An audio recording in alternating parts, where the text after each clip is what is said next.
All right, Jason Ruona back here at the Summer Indoor Nationals here with Mason Eppley. Mason's here with obviously running with Tekno, A-Main Hobbies, Tekin, and a host of others, of course. Recently has been running a lot in Southern California, doing some SDRC racing out there with the guys. And obviously we're talking to Mason today about a lot of the Tekin gear that he uses, a big Tekin driver, and a lot of support around the country from Tekin and on our series. And Mason, talk to us a little bit today about what you're doing with the Tekin gear in the Tekno here and what you're using. Yeah, so I have all the Tekin RSX, the Tekin Gen 3 with a 5.5 motor, and I'm running the WTF 30mm fan on the ESC. I think, like, just with temperatures, it seems to do a little bit better of a job cooling it. But other than that, not too much crazy stuff. So what are some of the latest advancements you think that you guys have been doing? You know, we talked to a lot of the guys about, you know, new updates, software updates, different hardware stuff. You know, what are some of the things that the guys that use the Tekin should incorporate into maybe stuff that you've learned? Yeah, so we have new software. It's V272, and the biggest update in that software is the active drag brake, where it gives a similar feel to, I guess, brushed motors. I wasn't around then driving, so I wasn't too familiar with it. Some guys like it, some don't. I've messed with it quite a bit, but I haven't been running it lately. But that seems to be the biggest update in the latest software change. Speed controls are super smooth as well, but just a lot of adjustment. I talked to Randy recently about the new software. You know, we were talking about the drag brake, not really drag brake, but the brushed motor feel, which he said they worked on that a lot because of the scaling, the crawling, and all that type of stuff. Guys that wanted that feel, but he said that kind of accidentally, like they just kind of bumped into that. There was guys that wanted that feel back on off-road, and it was an advantage at times, he felt, based on what he thought, working with you and Lutz and some of the other guys.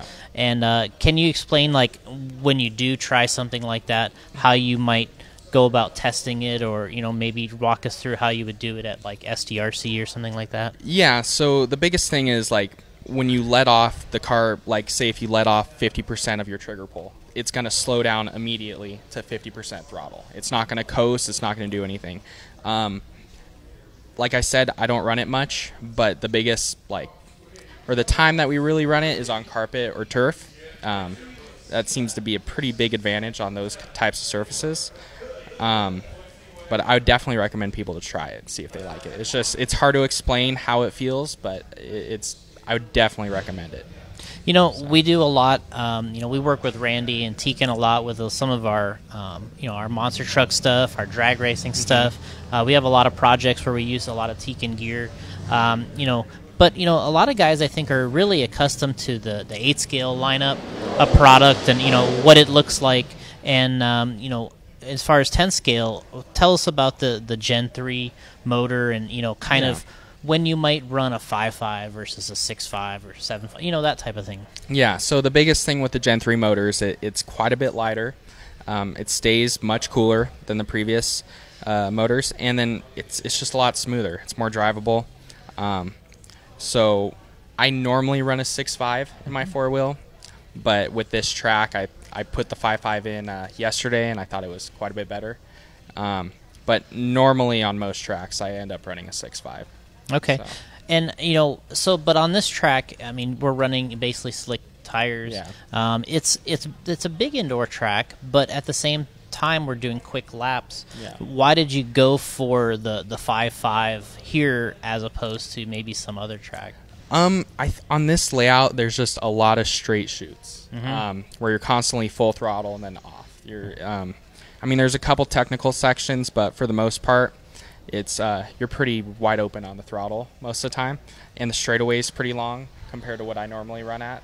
SDRC usually doesn't have a full-size straightaway, so we don't really need a whole lot of top end. And I normally run a little bit of boost with the 6.5 just to get a little bit faster, but with the 5.5 it seemed to run a little bit cooler, and I didn't have to run any boost. So that's, yeah. When you're doing your adjusting of your speedo, I mean, we talked to Ron Schur quite a bit, Yeah. talking hobby wing, this and that. But how do you do your adjustments, and what type of do you have the program box, or how do you guys make your adjustments? Yeah, so we have the Hotwire app now. Yeah. So it's all Bluetooth, connects to your phone, and that seems to be the easiest way to do it. Yeah. So I mean, basically, you sit back in the pits, and you always have your phone hooked up to it. If you want to make a little tweak, you just go ahead and fire up the app, and then you make your changes right there. Yeah, it's pretty simple, and you can adjust everything. There's nothing that you can't do on it that you'd be able to do on the computer. Yeah. So yeah, it's pretty nice. What do you think is like when you're racing? Do you make changes like trackside before a qualifier? What's like the last minute change that you would do? Maybe like drag brake. I mess with drag brake quite a bit. But other than that, maybe adding boost, taking boost out, just trying to make sure temps are all good, and just trying to make it drivable. That's the biggest thing. So let's talk about the Tekno car. We have obviously we have one of these at the shop. We've made our own bodies and stuff for it. But what are you seeing with this 10 scale 4-wheel?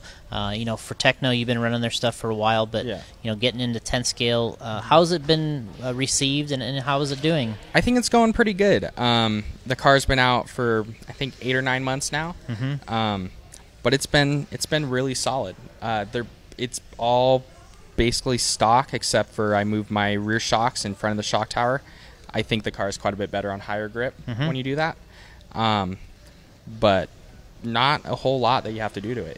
It's really 8 scale oriented. It's really durable. Everything's really beefed up compared to other 10 scales. So it's been really good, I think. So when you run the car, like you said, you've only really made that one change on the rear end. But when you're running this in San Diego and at SDRC, what's the feeling like, and what's the popularity of this car like in that area? Yeah, it's pretty insane. Like on a club race night, we have probably 2 to 3 full heats of 13.5 4-wheel, and I want to save 98% are Teknos. Yeah. I can only count a couple other car manufacturers, but just a huge amount of Teknos in that area. It's good to see. But yeah. So jumping back with the Tekin a little bit, do you feel that like that electrical? I mean, it's kind of strange because we have like these relationships sometimes in RC where it's like the Reedy stuff and the the associated cars, and then we got this electrical in this car. But do you feel that this electrical kind of works with this vehicle in any sense of the imagination, like maybe the Reedy does in the Associated, or is there any connection there, you think? I mean, maybe. It's funny how Born Horse, Lutz, and I we all run Tekin. Yeah. With Tekno, so I guess you could say that. Yeah. But yeah, probably. Yeah, and obviously, as these cars get more and more refined and optimized, they get smaller, and in getting this electrical in the cars, and obviously how you have it laid out here, this is something that basically you would recommend for everybody, how you have it set up. Yeah, this seems to be, the cleanest that I've found to set it up, but yeah, everything fits in pretty good. It is a tight space, but it seems to work pretty well. So jumping back with the Tekno, we've seen this possibility of the stadium truck 4-wheel drive kind of out there. There's some pictures kind of started in SDRC. There's some kind of branched out a little bit. I assume that you've been behind the wheel several times with these trucks. What's going on with this 4-wheel drive? It's pretty insane. It's just, I think it's the funnest car you can drive on a 10 scale track. It's so, you can put so much motor in it, and it just accepts it, and it's pretty crazy to drive. We talked to Spencer Rivkin earlier. He was a little apprehensive about a 4-wheel drive truck, stadium truck class, and he made fun of it a little bit in his own way. Yeah. But do you think he'll maybe change his mind when he sees you guys rocking that truck a little bit? I would think so. I would hope so. It's just until you drive it, it's hard to explain how much fun it is until you drive one. But yeah, I mean, in my short or a stadium truck, I'm running a Pro 4 4600, which is a 4x4 short course motor. And so it's a beast. It's pretty fast. It does wheelies on command. It's pretty insane. But it's just, I'm hoping the class takes off. I know at SDRC or in the Southern California area, it's gonna. I'm thinking it's gonna be pretty big, but I'm sure it'll be nationwide. I mean, what I'm seeing is, out here, you look at our 13.5 four-wheel class. You already said back at SDRC, it's one of your more popular classes. Here, it's one of our more popular classes. I mean, I really could see guys running four-wheel drive buggy and four-wheel drive truck. Yeah, I mean, I agree. I mean, just like an 8 scale, we run truggy and we run buggy. Like, I understand it's a little bit different with 10 scale as far as two-wheel drive buggy and four-wheel drive buggy, but I don't see why not four-wheel drive truck can become a thing in the future.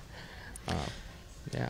All right. Well, if you want to give a shout out here with all your sponsors, I mean, I know you've had a lot of support over the years and recently and here this weekend doing a good job. So give a shout out, and I appreciate you joining us and talking Tekno and obviously Tekin, one of our great sponsors here at the series. And tell us about your sponsors. Yeah. So I want to thank Tekno first of all, A-Main, Proline, Tekin, MIP, Sanwa, Stick It One, and RC Speed Secrets for everything that they do for me. I really appreciate it. So, all right, well, good luck, and I know we'll be seeing more of you throughout the year here. You made the big move to California, for sure. Southern California, Yep. And I know I did something similar when I was younger, and it's nice to see people doing the same type of thing, trying to maximize their racing, getting faster, and it does work. So, we'll see you soon, and thanks for joining us, and we'll see you next time. For sure.